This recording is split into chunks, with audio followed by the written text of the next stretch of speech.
How do you react when shit hits the fan? How do you weather storms in your industry?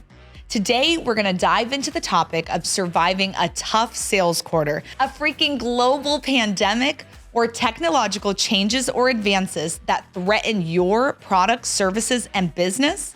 We're here to help you push through it all and come out on top like the young boss you are. You're smart, you're motivated, you wanna do something big. You're on the verge of being a young boss, and we're gonna help you get there. I'm your host, Isabel Garino, and welcome to the Young Boss Podcast, where youth is your power. Let's get real for a minute. No matter how hard you try, you literally cannot control everything. And honestly, you can't even control most things, right? You can't control the attitude of your employees. You can't control the stock market. You can't control property taxes. You can't control much. But let's chat a little bit about what you can control. You can control how much you give an F about the things you can't control. How's that, right? One of my favorite books, and it's cliche, but I recommend it to everybody. And there's a reason that everybody talks about this book. Is called The Subtle Art of Not Giving an F, right? By my man, Mark Manson. And seriously, if you have not got yourself a copy, send me your address. I will literally ship you one because I think it will change your life. It's a great book. And I think they've even made it into like a little movie, but in the book, right, Mark talks about why caring too much about one thing or caring about too many things can be the downfall of our sanity, right? The downfall of our relationships and sometimes even our businesses. We all know that business success relies on relationships. So if those are falling apart, our business will be too. Mark teaches us to be selective about the things that we give an F about and the things that we don't, okay? So you'll learn to prioritize things that matter and how to actually identify those things so you can start giving an F about things that do matter, things that influence you and your life. I know when I read the book, when I watched the movie, it started to really make things make sense to me. Like if I care about every single tiny thing that's happening, then actually nothing matters. So you have to choose the things that do matter and then put your energy into that. But it can't just be all one thing either, because that's not going to work either, right? A lot of times in business, people think that you have to go obsessive, you have to go crazy, give up absolutely everything, right? And just go so hard into it and not care about anything or anyone, but just do this one thing to be successful. But that's always not true. First of all, that's not healthy. Right? I know that you guys probably saw when Jokic won, right? And he was doing all those little interviews, basically being like, I want to get back home to my horses. I want to get back home to my family. And he wasn't caring about the parade or winning the tournament and everything like that. And I thought that was so funny, but it's an exact reality of if you only care about basketball when you're an NBA star, that's all that you care about. It's actually not good. It's not healthy. He has other things in his life that excite him, that bring him joy, that bring him happiness. And although those interviews were really funny, I thought it was a really great perspective to have. And people were teasing him, but I was like, no, that's good. It's not the end all be all. His family also matters. His horses and other hobbies also matter, right? Those interviews were freaking hilarious. So if you didn't catch them, you have to go watch them. But I think that was just a really good example of like what not giving an F actually looks like. And let's be real. Again, it's okay to care about some things more than others. The art of not giving an F is kind of like the art of knowing what to give an F about, how much and when. It's really a beautiful concept. As a young boss, a CEO, a company owner, you must always be thinking 10 steps ahead. You always need to be thinking about what happens if your digital ad platforms go away or switch up or your ads stop. What happens if travel completely stops? We all had to deal with that at one point, right? And people can't come to you to come see you. And if you're an in-person business, that's going to affect you, right? How are you now going to get to your customers? What happens if we all switch to EVs and no one uses your product anymore? You have to think ahead. When it comes to weathering the shit storm that may or may not happen, these are some keys to success. Step one, predict the future. There's this guy I follow on TikTok that said the number one business trait that every CEO should have is predicting the future. Now, obviously, we know predicting the future is impossible, right? Unless you're like some sort of psychic or medium, but you need to be practicing that skill as a business owner. You need to be thinking 10 steps ahead. What if, or when you hear something, dig more into it. How could this affect me? You need to be thinking about those threats all the time. There is no always or never scenario, literally. Right? Because remember, there is so much that we can't control. However, you have to think about that and go hard into planning for scenario B, C, D, right? And even sometimes E, F, and G, right? We can't just let it go and only be planning and banking on scenario A and maybe some energy towards B. We really have to go down all those paths without driving yourself crazy, okay? But you have to do it as a business owner. Just like other components of running a successful business, future thinking isn't something that starts when hits the fan. It's something you need to always be doing. I know it's impossible, but you have to predict the future. Sometimes my team gets into the weeds on this, and we'll spend 30 minutes talking about a what if scenario. And once I feel that I have a steady handle on the what if and what we would do if XYZ happened, then I shut it down. Like, hey guys, this hasn't happened yet, and 90% of what we worry about never actually does happen. So let's put a pin in it and return to this convo if and when it ever does happen. Yeah. And I think that helps calm everybody because it's like, hey, we went down this path. We went down this rabbit hole. We talked about all the what ifs. I got the collection of information I needed from everybody involved. I have my A, B, C, D. Okay, let's stop and move forward because it didn't happen yet. So we don't want to just be wasting time going down 1,000,001 rabbit holes. But regardless, you as the boss, you must think, worry, plan, and attempt to predict the future. I mean, who doesn't want a future-proof business, right? Like you always want something that's going to be able to work into the future, and you might as well get started right now so you and your team don't find yourself unprepared in the weeds trying to emerge out of a storm, right? You'll instantly regret not having spent that time thinking ahead. If you don't have a team you can rely on to have those conversations, then you have to do it yourself. And so whether you're doing it with someone or with a team, it's important that you do it regardless.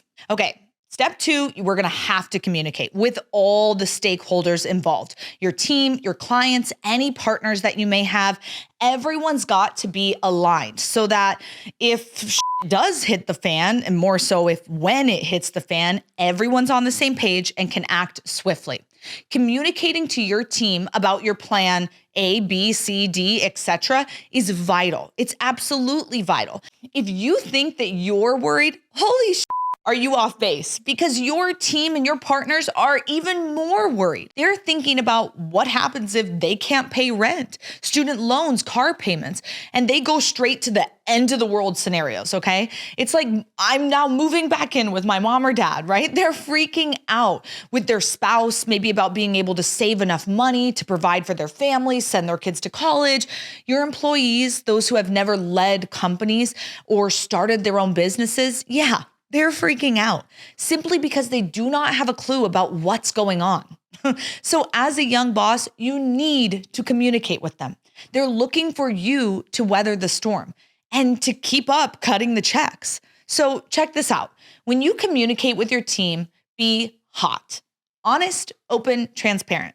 Someone taught me this and I was like, I love, love, love that. Okay. You must fill them in with honesty, transparency, and most of all, clarity. Okay. What is happening? What will happen? How are we working towards finding a solution? And how are we going to take care of you, our employees, our dear team members? Create an open dialogue with the team. Let them ask questions, right? Let them poke holes in your plan, collaborate with each other, and express their feelings and concerns. It might look like cutting 2/3 of your staff down to avoid shutting down for good and communicating. So that can be incredibly hard with all the W-2 employees out there who have been on the short end of the stick. Trust me when I say how hard I know it is, but it's just equally as hard for us to let people go. It really is. We understand the struggle, the stress, and the worry, but budget cuts are real. right? Sometimes we fail a little bit and we have to pivot, and it's not personal, it's business. And you can communicate that once the ship has been righted, and you hope to welcome them back into their position if they want to return. And you'll always keep the door open for people, creating a welcoming environment for them. Check to see if they have any questions, and then that's that. Hey, future young bosses, if you're a sucker for valuable skills that will help you climb the career ladder and put you on your way to becoming a young boss, then you better subscribe right now and follow the Young Boss Podcast on Instagram or TikTok. Now, back to business.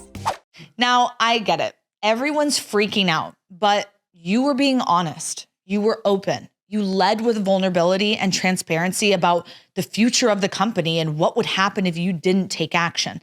And I think that that's the most important of all. When your employees know that you'll choose the business over yourself, that's actually what's the most important, is that they know that you're going to make the right decision no matter kind of what happens, right? It's the business that's the most important at the end of the day. So you're not going to pay yourself these huge lump sum fees and screw them over. No, they'll be able to see everything, know everything, and know that you were being truthful, you were being honest, and you did everything it took. My first resolution always to any issue we have in the company is, how can I cut my income to help support this? And most business owners are that way. I'm not rare in that, right? But if you're not that type of business owner, you better believe your staff is going to feel a type of way when you start to take action, or if you're not communicating in the hot manner. So make sure you stay open, honest, and transparent. Step 3, take action. I wanted to say the final step was to move quickly, but the reality is when your heart and your mind are in alignment, it's easy to make decisions, right? It's also easy to move quickly, and successful people make decisions quickly, not rashly, but quickly.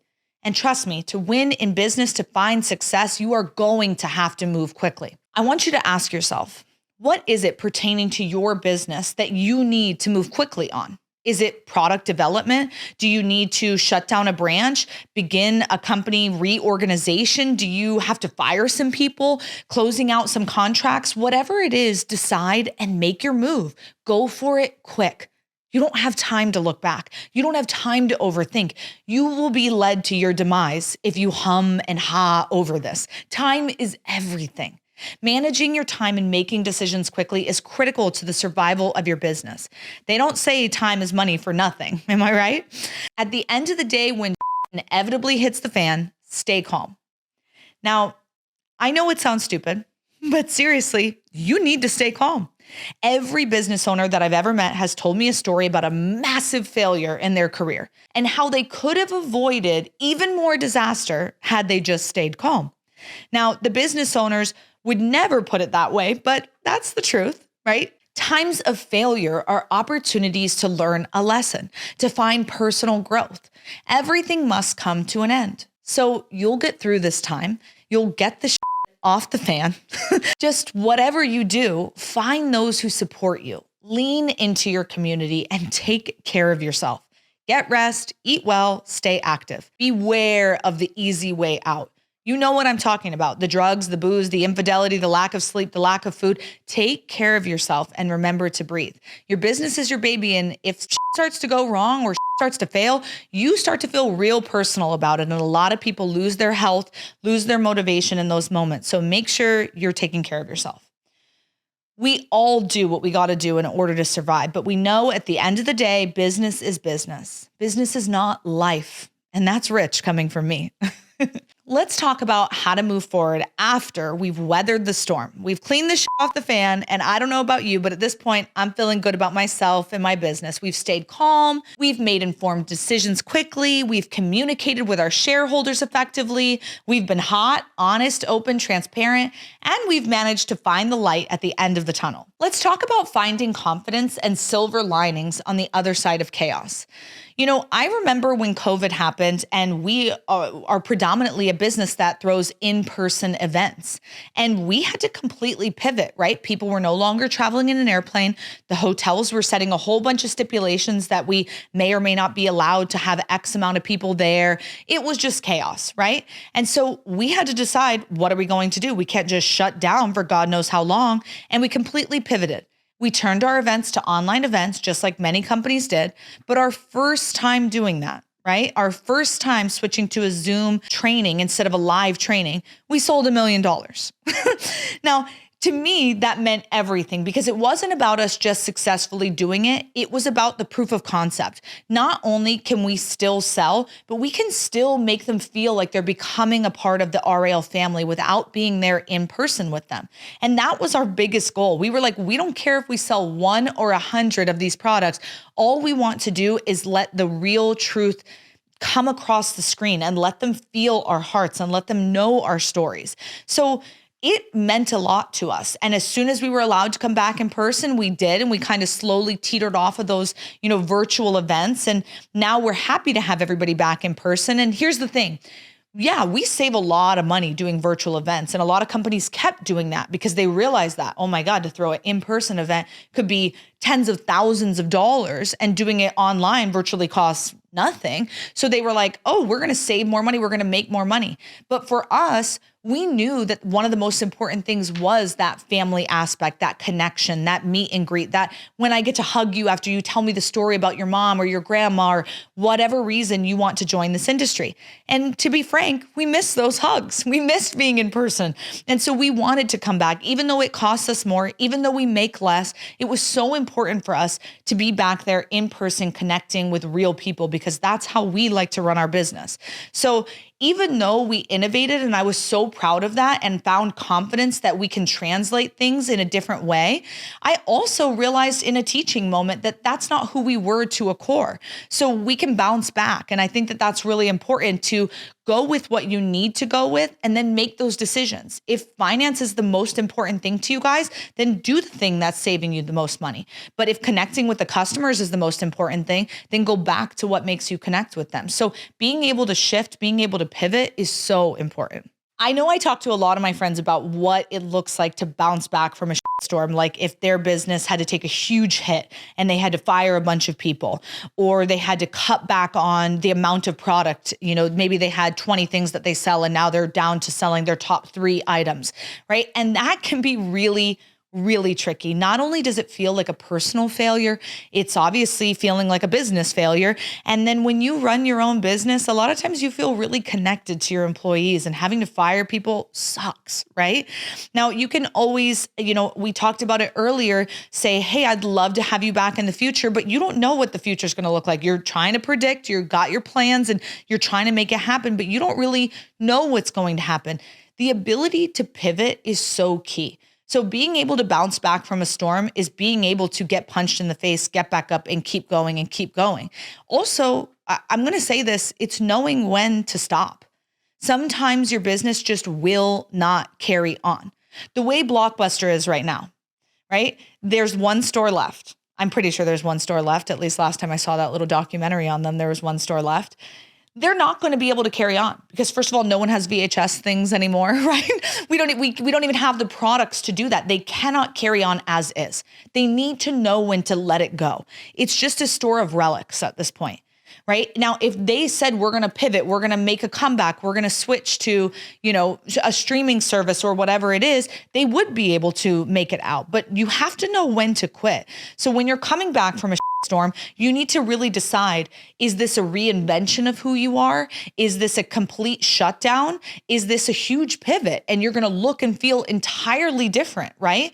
And you may not be able to hire the same people because you may need different things. The person who could rent the VHSs out in the physical store may not be the same person who can help you with streaming, right? That could be a totally different skill set. So don't promise everyone the world, but if their job is still available, which it may not be, you could always promise to rehire them in that case, but just be cautious with your words during this time. Your entire team is hanging on to every single word that you say. So when you're ready to rehire, or when you're ready to bring things back, just be cautious. And also know the people who stayed with you during that storm. When my dad passed, we weren't sure how we were going to reinvent ourselves. The team who stayed with us, the team who was there and bared the storm and was willing to deal with all of the stuff that we had to go through, like I wanted to honor them. I wanted to give them, and it wasn't just extra income, but extra love, extra attention, extra whatever they wanted and needed because they were there during the storm. So it's one thing to talk about rehiring people back. It's another thing to talk about honoring the people who stuck with you, because it's really scary when you're working for a business that you see that they're starting to shut down and you stick around, right? You're putting a lot of energy and time into this business. And many times when businesses shut down or consolidate, one person ends up doing like 5 or 6 jobs. My friend Sarah just told me that she's working for Homey. And they're like practically shutting down, right? And so she's doing like 10 people's job because they fired everybody. And it's like, and she's getting paid the same. Well, if they reinvent, if they come back, they need to show her some love because she has been going crazy, working so hard for them to try to keep them afloat, to try to do whatever they can to make it work. And so be mindful of that and really love on your people, because it's not easy to go through a storm for you as the boss, but your employees, right? It's really not easy. When it comes to weathering a storm in business, make sure that when you start the business, or at least right now, sit down, think, plan, take time to realize what could happen if. What are the threats? What are the weaknesses? Where could you be affected? Communicate with your team. Let them know right now that you have been thinking about this and you have plans for what if XYZ happens. Talk to your team, talk to your clients, talk to your partners. And when it's time and you need to take action and do it quickly. But remember to stay calm. Okay.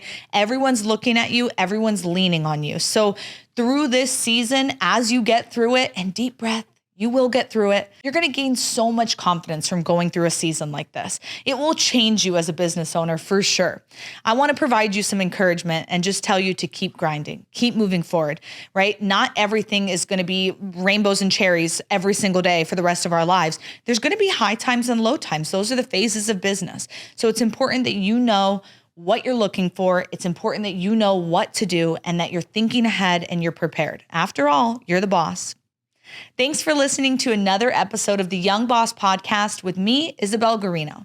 Be sure to like, share, and follow on Instagram and TikTok, and subscribe wherever you get your podcasts. And this episode idea was brought to me by one of our listeners. So if you have an idea for an upcoming episode, let me know. Drop a comment, DM me. What should we be talking about next? Remember, youth is your power.